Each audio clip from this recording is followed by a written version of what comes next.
There are so many things that used to trigger me in my daily life before I got help for my OCD. Hi, I'm Dierdre, and if you haven't watched any of my other videos with NOCD, I've had OCD symptoms for as long as I can remember, but I only got diagnosed at the age of 19 after having to drop out of college to go into a treatment center at McLean Hospital. That is where I finally learned about exposure and response prevention therapy and started getting better. My main subtype of OCD, and I've had a few, but the main one is scrupulosity OCD, surrounding around the narrative of religion and not being a good person. In my case, like, no matter how kind I am to somebody, no matter how many good things I do, no matter how much I pray or how much other people tell me the opposite, like, at my core, I'm so much better now, but back in the day, I truly felt like I was just so selfish, not a good person, and if given the right opportunity and right circumstance, that I would turn evil.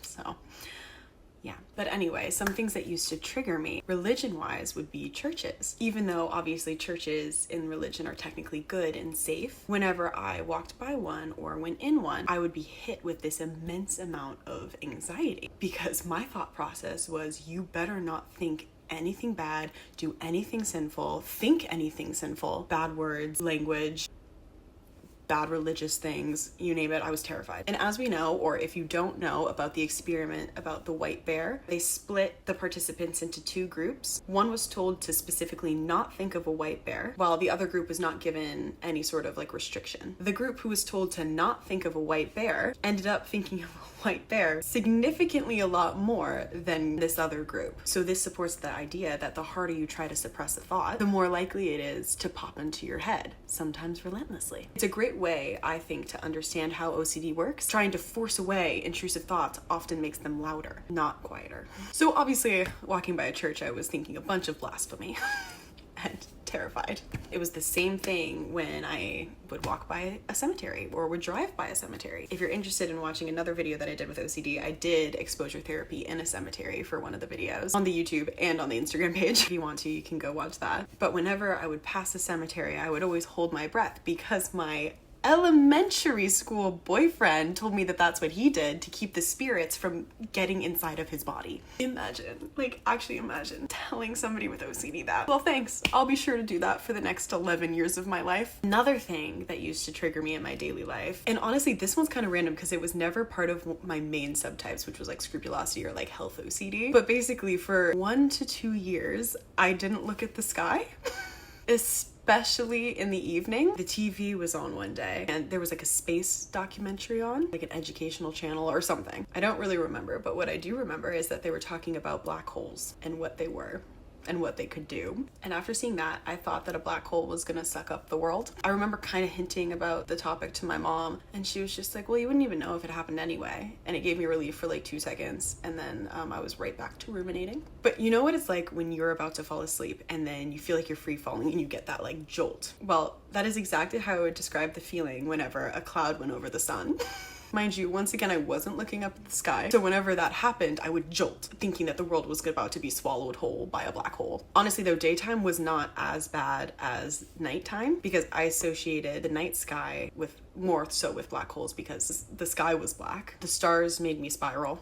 But after about a year or two of like not looking at the sky, I actually accidentally started doing exposure and response prevention therapy by like testing myself to see how long I could look up at the sky and mostly look up at the stars. I can't remember the catalyst for why I wanted to start looking up at the sky other than it was massively inconvenient that I wasn't able to do so. But I probably saw like a movie or something that romanticized like stargazing and I was like, I want to do that. Probably just like a romantic notion that I saw and just wanted to start doing more. That happens to me all the time where I'll see something and I'm like, I'm gonna start doing that in my life. But I would purposely look up at the stars when I was like with my family and we were sitting outside, but I would always stop before I would spiral because obviously I was around people and I didn't tell anybody that that was a fear of mine. They had no idea. Another thing that I would do, and to be honest, I would still do if it was like a lot for me, but I haven't done it in a few years, is I would leave the conversation and go into the bathroom and put on my headphones and block out whatever conversation was being had if it was under the topics of religion, death, illness, sadness, war, that kind of genre. I'd be out. My threshold obviously now is a lot higher and I can deal with a lot more, hence why I haven't had to escape the room. I would leave and I would go into the other room because I didn't want the rest of my night to be ruined, because what happens to me sometimes when I'm triggered is I shut down. I'm not talking or I'm giving one-word answers. I'm not looking anyone in the eye. I'm coming across probably quite rude. So I leave typically to avoid that, especially if it was like a family gathering or, you know, like I was making new friends. Now I'm able to self-regulate for the most part, and sometimes I'll purposely sit there as an exposure. And the last thing that I'll mention of things that used to trigger me in my daily life was school. This went from the actual school to like back to school commercials, talking about school outside of school. Honestly, not so much when like a school was on the TV or like in a movie. That didn't really bug me, but like my schooling, forget about it. Or if it was summer and we were watching a back to school commercial, forget, you're done. The last like 3 years of high school, didn't really have a lot of friends, a friend group. I was very standoffish. So